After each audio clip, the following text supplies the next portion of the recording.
What's up, guys? For today's watch review, we're going to be talking about the Seiko SNJ025, also known as the Arnie due to its appearances in several Arnold Schwarzenegger movies. But as always, before we get into the review, let's do a quick wrist check. I'm currently rocking another Seiko. This is the Seiko Turtle, a fantastic watch. I've done a review on this one, so check it out. And just a quick review, it's a fantastic watch, super clean, really sharp looking, highly recommended. But back to the Arnie. Starting off, we will do a quick 360 as well as go over some of the dimensions for you. And here I'm showcasing you the box that it came in. Nothing crazy. If you're familiar with Seikos, then you will be familiar with this box. Alright, so for the 360, we're looking at, here's the front, side and the back, and you've got your standard Prospex waves crashing design. I think those are waves crashing, but so far on every Prospex that I have owned, that design has been there. And here's the band, and here's the clasp and band holder. Alright, and then I will put the dimensions up here for you. Looking at the dimensions, you can tell right away that this is not a small watch at all.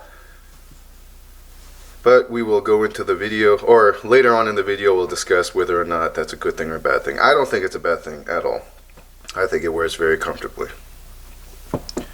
Alright, next talking point is price. MSRP is $525 on this watch.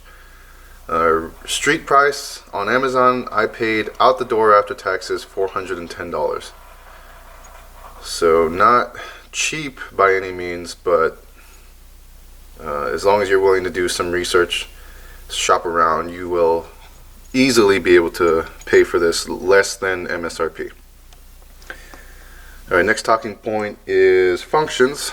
Starting off with the front, you've got a unidirectional bezel right here. I believe it's 120 clicks, or at least that's what it feels like. Another reviewer said that they thought it felt cheap. I will disagree. I will agree in saying that it doesn't feel expensive. There are definitely bezels that I've had on watches that felt of a higher quality, but this one in no way feels cheap. It feels normal, like any normal Seiko unidirectional bezel. You've got your time adjustment crown right here, your start and stop and illumination button right here, and then your mode change button here.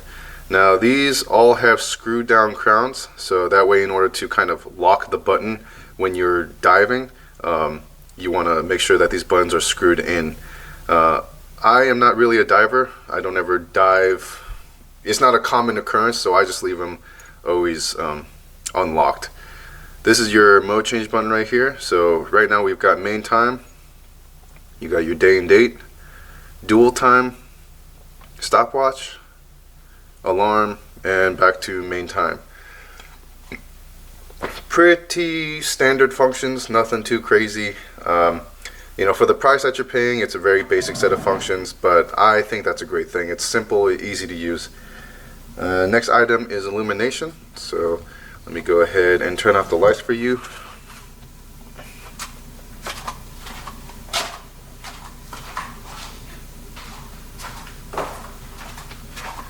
Alright, so let me charge the light here. Okay, so that's your lume, and I know that charging the light is kind of like cheating, but it hasn't really had that much time to charge, so, and just take my word for it, it's a great lume. And then for the backlight, that's what we're looking at for a backlight. Very good quality, very pleasant glow.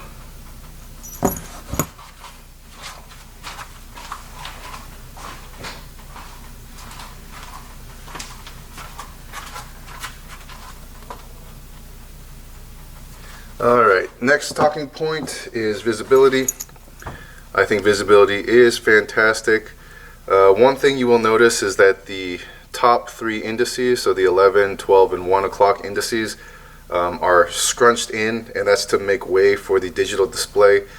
To me, personally, I don't think that affects the ability for you to tell time effectively. You know, it's as long as you know how to read an analog watch face, then it really shouldn't affect you at all. And then as far as the digital display goes, the standard display does not fade in at any angle, and you can see it at any time of day. Next talking point is button and crown placement.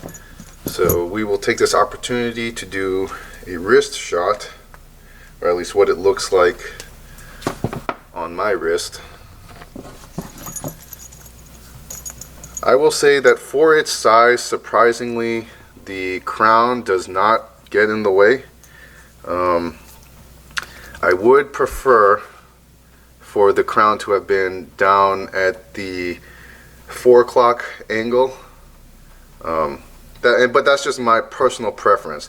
But as far as the buttons back here, they really, it's a non-event. They're comfortable and it feels really good. I think a key contributing factor to that is just the comfort of the band itself, which is fantastic, and it allows for some flex so that you can do, you know, any kind of wrist movement and the crown and buttons don't affect you. Alright, next talking point is band quality and comfort. As I said before, the band is fantastic. It is exactly the same as the Seiko Seiko Turtle. I don't know what material it's made out of. It feels rubbery but not tacky or sticky, so it sits on your skin and it's very smooth, and it's very soft. I can't really explain it. It feels like rubber, like it's made out of rubber, but it feels like a pillow, if that makes sense to you. Hands down, the best quality watch band that is not stainless steel or leather, in my opinion. If all of my digital watches could have this material, you know, I would make that happen. Next talking point and last talking point is my overall thoughts and should you buy it.